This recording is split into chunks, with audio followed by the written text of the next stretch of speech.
আমরা আজ চলে আসছি নোয়াখালীর বেগমগঞ্জ উপজেলায় অবস্থিত কমলার দিঘিতে। নোয়াখালীতে অবস্থিত রহস্যময় একটি দিঘি কমলার দিঘি। আজ আমরা জানবো তার ইতিহাস। কমলার দিঘির পশ্চিম পাড়ে ছিল বিশাল রাজকীয় শান বাঁধানো ঘাট। আজ আর অস্তিত্ব খুঁজে পাওয়া যায় না। খুঁজে পাওয়া যায়নি রাজবাড়ির রাজকীয় নিদর্শন। জনশ্রুতি আছে এই রাজবাড়িতে ছিল রাজা রানীর বসতঘর। রানীর রূপে গুণে বরাবরই মুগ্ধ ছিলেন রাজা ও রাজ্যের জনসাধারণ। ধর্মীয় ও গোত্রীয় সূত্রে রাজা রানী দেববংশীয় ও হিন্দু ধর্মাবলম্বী হয়ে থাকতে পারেন। তাই রানী এক রাতে স্বপ্নে ইষ্টদেব কর্তৃক আদিষ্ট হয়ে একটি বিশাল সরোবর তথা দিঘি কেটে মানবকুলের জলরাশি সঞ্চালন ঘটানোর সিদ্ধান্ত নিলেন। দিঘির পরিধি নির্ধারণ করা হলো যতদূর হাঁটার পর রানীর পা থেকে রক্ত বের হবে ততদূর পর্যন্ত।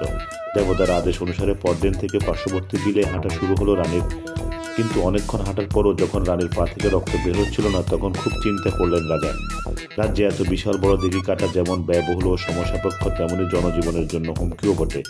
তাই তাৎক্ষণিক রাজা শরণাপন্ন হলেন এক জ্যোতিষীর পরামর্শ অনুযায়ী রাজা রাজদাসীকে দিয়ে কবুতর জবাই করে গোফরে রানীর পায়ে কবুতরের রক্ত ছিটিয়ে দিলেন। আর অমনি রানীর নজর যখন তার পায়ের দিকে পড়লো তিনি তখন দেখলেন পা থেকে রক্ত বেরোচ্ছে, তখনই হাঁটা বন্ধ করলেন। ততক্ষণে দিঘির পরিধি গিয়ে দাঁড়ালো 61 কানি, যা রাতারাতি খনন করা হলো মগ সম্প্রদায় দিয়ে। কিন্তু বিধিবাম রাজার প্রতারণা ধরা পড়লো দেবতার চোখে। তাই আর খনন করা দিঘিতে পানি হয় না। প্রতি বছর শুকিয়ে যায় দিঘি। রানী আবার দেবতার শরণাপন্ন হলেন।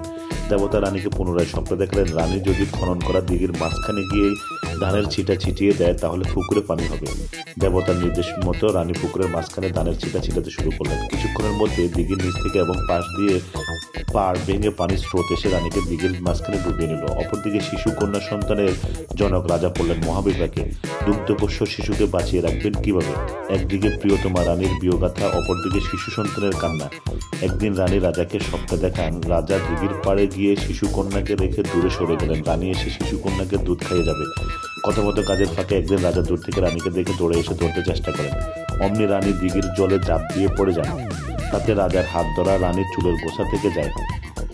পরক্ষণে রানীর সেই চুলের গোছা রাজা নিজ হাতে দিঘির পাড়ে ছিটিয়ে দেন। এতে প্রতি বছর রানীর চুলের মতো দিঘির পাড়ে এক ধরনের শন গাছ জন্মাতে থাকে, যা স্থানীয় জনসাধারণের কাছে পবিত্র বলে মনে হতো। এছাড়া দিঘিতে জমাটবদ্ধ পানির রং ছিল লাল শ্যাওলা যুক্ত, যা দিয়ে শরীর ধুলে চুলকানি পাশটা ভালো হতো। দিঘিতে রানী দেবীর সন্তুষ্টিতে কোনো কিছু মানত করলে কিংবা বাসন প্লেট ধুয়ে চিরকুট পাঠালে তা জলে বেশি উঠত এবং আশাপূর্ণ হতো বলে জনশ্রুতি আছে।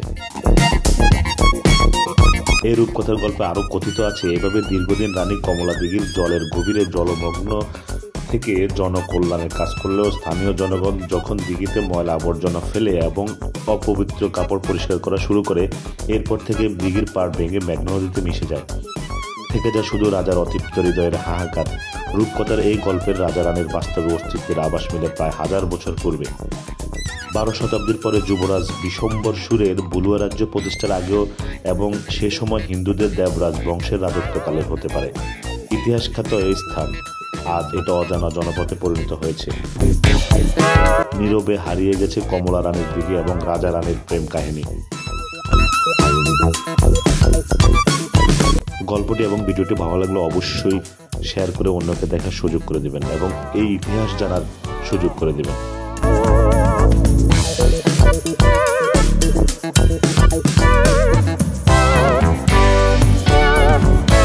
এটা তো কমলার দিঘি না, বিখ্যাত দিঘি কমলার দিঘি।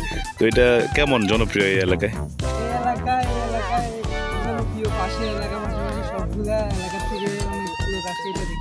ঘোরার জন্য না?